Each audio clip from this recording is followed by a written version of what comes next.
So, welcome to this episode of the Clyde and Lomond Heritage Podcast with myself, Paul Murdoch, and myself, Robert Ryan.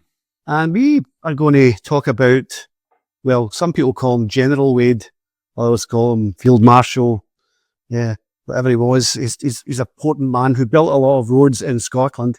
And the reason I'm talking about it is I found this little book by Jim Chirrey, or James Chirrey, the Loch Lomond Side Military Road, which is a great e-book that talks about Wade and how his men really worked all the way up from Bonhill right up to, the shore of the Loch, building that road that would make a big difference to the area. Yeah, and the interesting thing about the road, Paul, is that all the other roads, you can see why they were made. Fort Augustus to Fort William and Fort George and Ruffin Barracks. But there didn't seem any kind of real military purpose to the Dumbarton to Inveraray Road. But there probably was. It was probably for the convenience of the Duke of Argyll. This would be a political... Yeah, Duke of Argyll, who was the chief of the Scottish clan, pantomime villains, the Campbells. Yeah. And he could raise probably a militia rather quicker if the road connection was better. Let's just set the time frame this for people. So we're talking about the mid-1700s here. Yes. With Culloden, 1746, so before Culloden. Before Culloden, the road was started. I think it was commissioned, that part of the road, 1743. Yeah, it was. They started work in summer 1740. Oh, there'd been problems before with Jacobites and uprisings. Oh, yeah. So, there was a 1715 uprising. There was the Battle of Killiecrankie in the 1690s, which was actually a victory for the Jacobites. It was, aye. Yeah. So they had a real issue with the Scots, I guess, at that time. And it really was, in some ways, to make sure they could get access quickly. Yes. To get on top of the clans that were misbehaving, perhaps. Absolutely.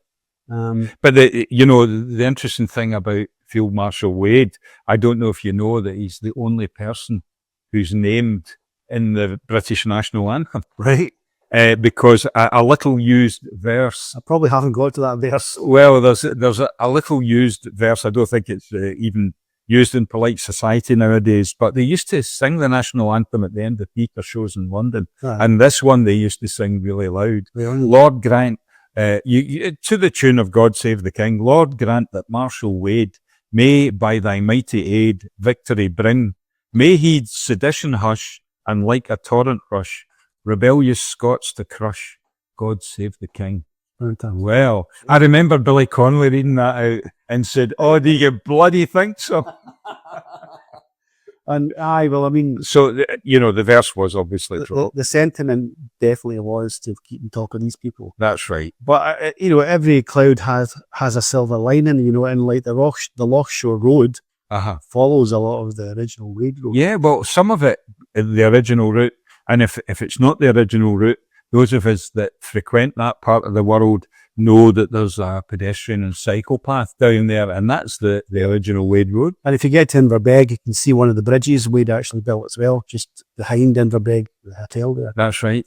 So his bridges are still on the go. There's a cracker over the Tay you were talking about. It's actually called the Wade Bridge, Aberfeldy over the Tay. And my goodness, when you think how old that bridge is. It's not quite 300 years, but it's it will still taking traffic. Yeah, 280 odd years old. I mean, the cost as well of these things. They actually had commissioned a bridge at Bonhill to come from the Barton over the River Leven, but it never actually got to fruition. Oh, that idea will never fly. It'll never fly. It only came much later, obviously. That didn't happen, but he continued up the road. They say that the men that were involved in the building of the bridge, obviously there's soldiers involved as well. Yeah. They were actually attacked with the McGregors. Just after. The McGregors attacked everybody, I think. In the 1740s. Yeah. So they didn't have a peaceful time building the road all the way. You were telling me that they started at 3 a.m. I think it said that basically they were called to action at 3 a.m. Some 500 men to work in different sections of another reason of their road. Sorry. Another reason why the Duke of Argyll was indulged so much by the Hanoverian government was that, Inveraray at the south end of the Highlands was a very strongly Hanoverian area because it was under the control of the Duke of Argyll. So that's another angle on why the road was built. Yeah, and just as far as its construction goes, what they did was they dug obviously the road out where they were going to put it, and they put large boulders, or sometimes blasted with dynamite, or whatever they had it, gunpowder, or whatever it was. Yes. And they put the big boulders at the bottom of the pit, if you like, and then they filled that with rubble, and then they put gravel on top. So it was a 3-layer thing. And there was no tarmac in those no days. tarmac until much later. Yeah. Asphalt, as they called it. But so that's the way it was built, and they had a kind of drainage ditch either side.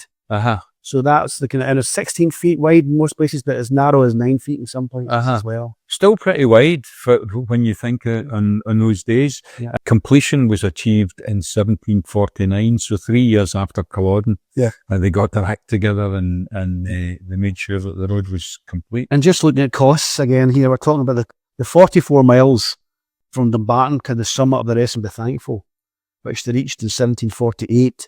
The wrecking cost £4,258. Wow. That must have been millions and millions of pounds. Yeah. So they figure up as usual in today's money because their brains can't quite calculate that on the spot. Yeah. But an amazing amount of money. But they were investing in, I guess, their security. Yeah. But it must have brought a lot of trade to Scotland as well. I'm sure it did. And probably at the very birth of tourism as well, because our old friends, William Wordsworth and his sister Dorothy, and their colleague William Coleridge, we spoke about them visiting the islands in Loch Lomond. They visited the road from Dumbarton to Inveraray, and Wordsworth wrote a couplet about it. Yeah. And also Samuel Johnson, the great English literary genius, if you like, who went on his Highland tour with Scotsman James Boswell. Yeah. And he was very critical of it, of course. It's a terrible road, blah, blah, blah, blah. But this was the guy who said to Boswell that the finest sight a Scotsman ever sees is the road to England. So, okay. Yeah. So, there's so many different conflicting sort of opinions. I mean, one of the things about the story of the Wades Road is really that he only built some of it. I mean, he built 250 miles worth of road. By the time the road was complete, Wade was dead. Right. He died in the late 1740s. And the thing was, the thing was about Wade, he was in charge of the English forces at the time of the Jacobite uprising. Yep. And he was very much blamed for the fact that they got down down to Derby, and then got back from Derby and managed to retreat from the Highlands because Wade had marshalled his troops at Newcastle he put them in the east instead of the west, and he was very quickly replaced in his job by Prince William, the Duke of Cumberland. Right, okay. Because he actually, the Jacobites went down via Carlisle. That's right. Yeah. So and they reached Derby and could have pushed on. Well, I think the word is that they didn't realise what a panic people were in London, and had they progressed, there's no telling what might have happened. I know. Because I think the king was getting ready to get out of London and get away for his own safety. Yeah. Anyway, the guy that took over from Wade was Caulfield. He was an Irish descent as well, because Wade is part Irish as well. And Caulfield said this about Wade. He said, and Caulfield ended up building 800 miles of road, as opposed to Wade's 250. Yeah. And even parts of Caulfield's roads are still known as Wade's Road. Yes. It's a bit strange. Anyway, Caulfield said, if you had seen these roads before they were made, you would hold up your hands and bless General Wade. Yes, I've just got that very quote on my phone there. Yes. Yeah. And the soldiers who work on the road, by the way, get double pay. Did they? They get double pay for working on the road. But they only had to work from 3 a.m. to dark. Oh, shockers. But I mean, the captains, all the officers just get the same pay. It's what they were saying was, you're just doing the same job as usual. You just tell over a day. I think it's actually quite risible, the fact that we talk about Wade building these roads. I don't think Wade left his single stone. No, I think he very behind the planning of it. Drove it. But the planning and execution of such an amazing, huge project, And you were saying about Caulfield building 800 miles of road. They were probably not much more difficult than the land that Wade and his men were traversing over the Highlands, which is absolutely Yes, they had some very difficult. dodgy obstacles to overcome. Indeed. One of the offshoots of this as well is the bank situation, right? Right, Now, they didn't trust this Bank of Scotland right. because all the wages were paid to the soldiers, obviously, right? And this is a wee quote here. It's interesting. Jim picked up on this. An interesting side line to this really is the Bank of Scotland, founded in 1695, was held to be riddled with Jacobite sympathisers and therefore unsuitable for government financial transactions. So accordingly, another bank was established to be known as the Royal Bank of Scotland. Wow. Did you know that? I didn't know that. So, but never mind that. Yes, with the Bank of Scotland was the one that the government took over in 2008. Yeah, well, I'll come into that. Because basically the first contracts and extra pay and all the rest of it. After the 45 Rebellion, another large-scale road making took place. Again, the Royal Bank of Scotland, which the government used for all the transactions. The older Bank of Scotland was used by the government until the early 19th century, so about over 100 years later, before they relaxed and thought, okay, we can use the Bank of Scotland again. So that's why the Royal Bank of Scotland was formed, because they didn't trust the Bank of Scotland. That's very interesting. I didn't realise that. So again, just a wee offshoot of the story there, highlighted by James Chirrey. And I obviously knew Jim Chirrey quite well because he's part of my extended family at one point. But a lovely guy, very much a Sergeant Major type, SNP councillor. So he had, although he's right about Wade, yes, who's regarded by some as a hero for putting the roads into Scotland and all the rest of it, he had a different perspective, I guess, in his head as well. Yeah, I mean, I think if you were to go partisan about it, then obviously that, you know, these roads were built with military purpose, but they did open up the Highlands of Scotland, and in later years were, you know, used by civilians. But I wonder if the clans really liked them or not, because they used the roads a lot to suppress people. Yes, initially, like the wearing a tartan. Yep. And the McGregors. There was all sorts of reasons that I guess it was the old part of the road. The Highland clearances and all. Highland clearances, they made that easier as well. Yeah. For people who are doing that. So I think there's a double-edged sword. And I remember going to Bali, and just as a wee bit off down a slight rabbit hole, but I went to Bali to do some work with schools out there way back. I see. I thought you meant the Bali. No, that's wasn't. No, that's from Bali in Indonesia. The Bali up a long time ago. This is Bali, Indonesia. And we're out there, and there's a part of the jungle that there's supposed to be nobody living in, right? The Balinese government, there's nobody there. Between two volcanoes, dense jungle. But the locals in the periphery of the jungle said, no, there's people in there.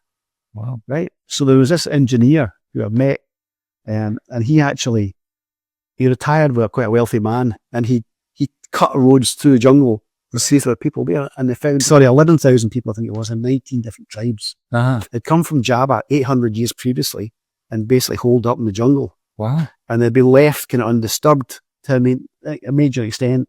They had basic Hinduism and all the rest of it. And their whole culture and money system was based in bamboo. Wow. And the first thing that happened when he made a road into that area. Disease. No. The normal people, the people of Bali out with that area came in and harvested all the bamboo. Took it all away. So the people who were there were left like, thanks. Oh, wow. So he then had to start a bamboo growing operation. And he started a charity called East Bali Poverty Project, which is what the charity I went out and worked with. And, you know, there's a different story there. But what I'm trying to say is, when you open up a roadway into a place that's quite wild, yes, you get good and bad happening. Of course. The good thing out in Bali was cholera was maybe 2 out of every 10 kids dying of cholera. That stopped because we built toilets and schools, and so the disease level went down when the road came in. But financial implications weren't good. And when I was right, it's like anything. I mean, initially, any development, any kind of advance in technology, there are people who suffer. I mean, you look at your high streets now.